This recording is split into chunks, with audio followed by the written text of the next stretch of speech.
I think I was 11 or 12 years old when it happened. I was an avid reader at the time, and was always on the prowl for a new book in my school library to sink my teeth into. It was during one of these searches, on a bright spring day, that I found the story that would change my life forever. The first thing that caught my eye was, of course, the cover. It wasn't the classic cover of a boy standing in the ocean with his back to the reader, staring defiantly up at a stormy New York skyline. No, this cover was of a blue lightning bolt carved into a white background with Greek monsters emerging from the open space. I was already a fan of Greek mythology, so between that cover and the blurb on the inside flap, I knew I had to check this book out. I devoured that book in record time, and from then on, I was a fan of Percy Jackson and the Olympians. No! Go away! We don't talk about you! You don't exist! Please be good, please be good, please be good, please be good, please be good. Anyway, while other books in the same age range and genre can struggle to have their main characters stand out from the weird and eccentric cast of side characters they inevitably surround themselves with, I feel that Percy, the titular character of the series, is easily one of, if not the most, interesting character in his own series. You'd think that should be obvious when crafting a story, but it's surprising how many books like this, at the time, had very milquetoast heroes that the audience was meant to project their own personalities on.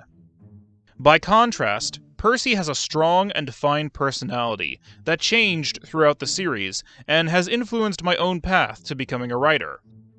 Today, I'd like to examine that character, and show how it has inspired me both as a person and a creator.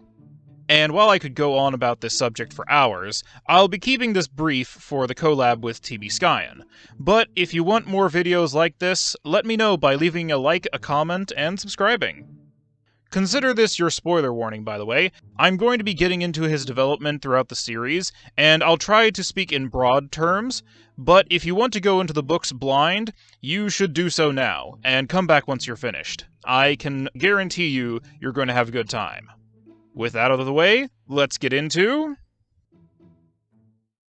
To begin describing Percy Jackson's character, let's use a metaphor related to his lineage and his powers. Like the sea, he is, as a whole, calm and easygoing, full of color and life, a safe place.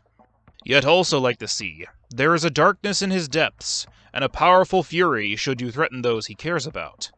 That is one of my favorite parts about Percy's character, and how it's portrayed in the books. Too often in the genre of middle-grade fantasy at the time of the book's first release, protagonists were rarely allowed to feel righteous anger.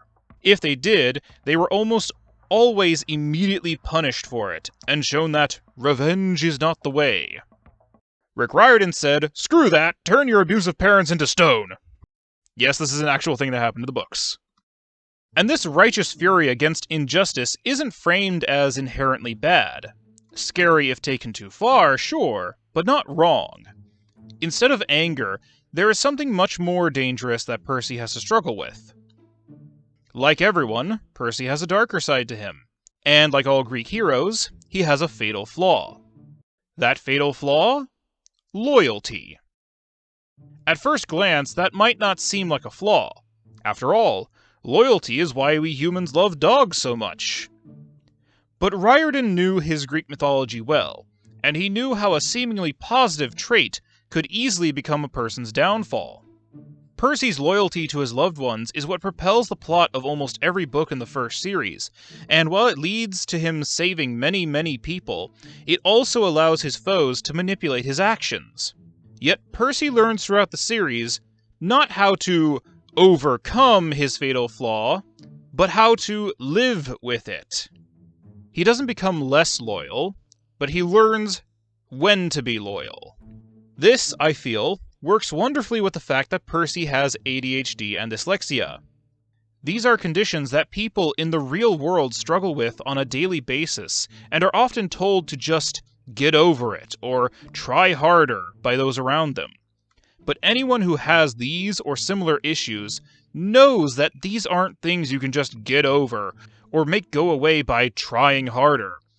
One has to learn how to live with these parts of themselves, not fight against them. and I think Riordan shows that throughout the series by having Percy learn how to live with who he is as a person, rather than radically change to fit some ideal version of what it means to be a hero. This approach to characterization, while perhaps seeming obvious and basic at first glance, was a novel experience for me when I was young and struggling with my own undiagnosed issues I had no name for, and was struggling to live with. And, in its own strange way, that reassured me that, despite having flaws, I could still do good things, and be an overall positive influence on the world around me. As for my writing, Percy and his books have definitely influenced how I've written all of my characters.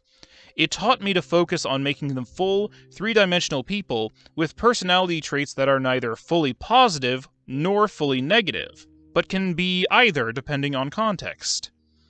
It has also inspired me not just to become an author myself, but to show the diversity of people and their struggles in my writing to the best of my ability. It's a beautiful, colorful world that we live in, and everyone deserves to see all of its many facets. Sorry if this video was a bit all over the place and rambling. I had to cut a fair bit to fit the time limit. As I said before, I could go on for much longer about Percy and the world he inhabits, but let me know if this helped you appreciate his character more, or if it revealed something you hadn't noticed. Also, let me know what your favorite moment of the series was if you've read it. If you haven't read it, do so now. Lastly, I want to thank TBSkyen again for this opportunity. I'm a big fan of his channel, and hope to reach even a modicum of his subscriber count someday. See you all next time!